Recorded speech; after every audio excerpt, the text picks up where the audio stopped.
told me as he was coming up to serve communion that Jim Gibson happens to be at the beach. So we need to change our prayers not only for his health, but also to include a safe travel on his way back to us. And by the way, Willie is down in Logan County at a family reunion. And Pat's not a part of the family, so she's I'm sorry. You know, one of the things that I really appreciated doing when I was in the full-time ministry was being able to hold the funeral services for good Christian people. Now that might sound strange, but I found there was a ministry of comfort, a ministry of consolation that I could give to the people that had lost a loved one. Little did I realize how difficult it was until I lost my wife. But I always tried to make the funeral service as much akin to the life of the person that I was celebrating. In other words, I tried to bring their lives and their spiritual accomplishments into the service. And as I prepared this message on the promise, one funeral service kept coming to my mind and I could not shake it.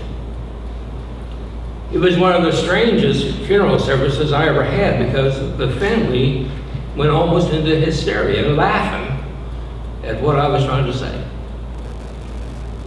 But I was preaching in Corbin, Kentucky, and by the way, I've had some serious funeral messages I'll tell you about some other time. But I was preaching in Corbin, Kentucky, and I was there for about 7.5 years, I think. And during that time, there was a gentleman that started to come to our congregation. His name was Bill Terry. Bill happened to be a musician, the lead singer in a quartet that was in that particular area called the Anchors, and they did a great job. His wife, Marcella, and their son, boy, mine just went blank. Mark, right? And as he came in the congregation, he took over the choir and played the piano. Just a tremendous help to my ministry there. And one day he came to me and says, Billy, do you call on people that aren't members of your church? I said, sure. He says, well, I have grandparents that live right around the corner from where you're living. They're members, he mentioned the church, a holiness church. He said, but they were raised in the Church of Christ. They just happened to have the membership in the Pentecostal church at the time. He said they're quite aged, and their church has seemingly forgotten about them. Would you mind going around, talking to them, and having prayer? I did. If they were one couple that you go to visit them and you left more refreshed than what they were, that was that type of people.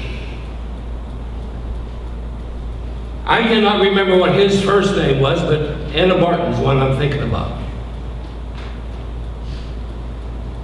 Their lives were dedicated to children ministries. They were known to go down the street corners of Corbin, Kentucky and start singing and bringing all the kids around and telling Bible stories. If they heard of a church having a vacation Bible school, they would call the minister and say, can we come and help you with the vacation Bible school with the music end of it? And they would go into any church and they would sing and they would do anything else. And I used to enjoy, I would go every other week or maybe even more than that, just when I get a little bit depressed, I go see them and they would lift me up. You know how it goes with that type of people. And as I was there and calling on them, the other church where their membership was, and the only reason their membership was there, according to what they told me, was because they put them on staff and gave them a small stipend to help them with their retirement.